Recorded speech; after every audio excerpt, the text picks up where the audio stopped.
के ऊपर इनको फोकस करो। अपना नाम बताओ। और मेरा नाम अरुण कुमार अग्रवाल है। मैं राजस्थान के अलवर ज़िले से रहने वाला हूँ और एडवोकेट का काम करता हूँ। मेरे को डायबिटिक रेटिनोपैथी है। आफ्टर कोरोना एकदम से जो वैक्सीनेशन हुआ उसके बाद मेरा विजन चले गया था, रेटिना में दिक्कत हुई, तो मैंने दिल्ली एम्स में दिखाया। दिल्ली एम्स में दिखाने के बाद किन्हीं कारणों से मुझे वहाँ इलाज छोड़ना पड़ा।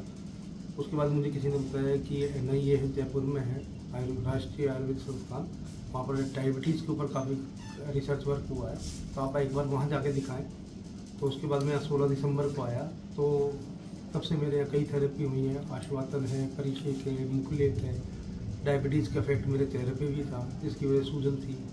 तो कई थेरेपी के बाद चेहरे पे सूजन कम हुई, चेहरे पे दर्द कम हुआ। एक सिस्ट थी वो भी निकाली गई आँख से।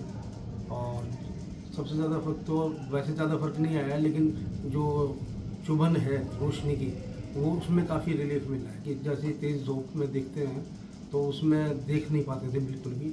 अब उस तरफ सूरज की तरफ देखना हो या तेज़ रोशनी की तरफ देखना हो, उसमें काफ़ी आराम है। और दोनों आँखों में भी कैटरेक्ट है, तो शायद कैटरेक्ट का ऑपरेशन के बाद और बेटर हो गया। और फिर आपको ये सिस्ट के लिए ऑपरेशन के लिए बोले थे क्या डॉक्टर्स?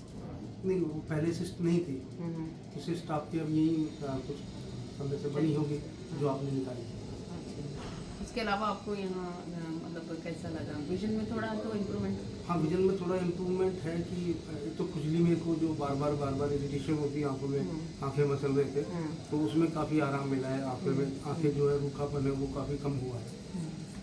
और इसके अलावा आपको मतलब एडिमा भी जो हमने ओसीटी में देखा, तो एडिमा में भी थोड़ा फर्क पड़ा है। जी जी। तो और एक तो फर्स्ट सिटिंग है और फिर आगे करेंगे। और नेक्स्ट अभी फर्दर जो कैटरेक्ट का ऑपरेशन हो जाएगा उसके बाद मैं दोबारा कंटिन्यू करूँगा अप्रैल में।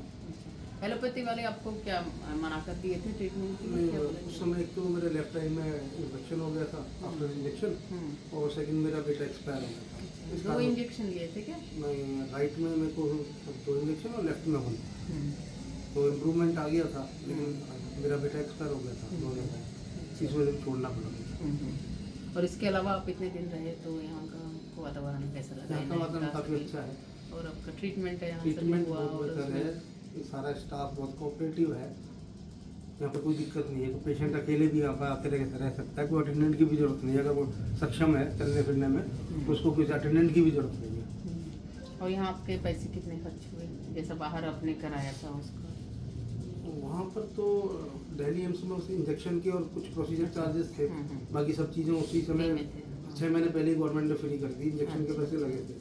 और यहाँ पे ऐसा कुछ खर्चा ज़्यादा नहीं है। कुछ जो दवाइयाँ यहाँ से मिल जाती हैं वो अंदर से मिल जाती हैं, बाकी दवाइयाँ जो हैं जो अवेलेबल नहीं है वो बाहर से आप परचेज करके ले आएंगे और वो थेरेपी में काम आ जाते हैं। अच्छा, आप पब्लिक के लिए कुछ मैसेज बताना चाहते हैं?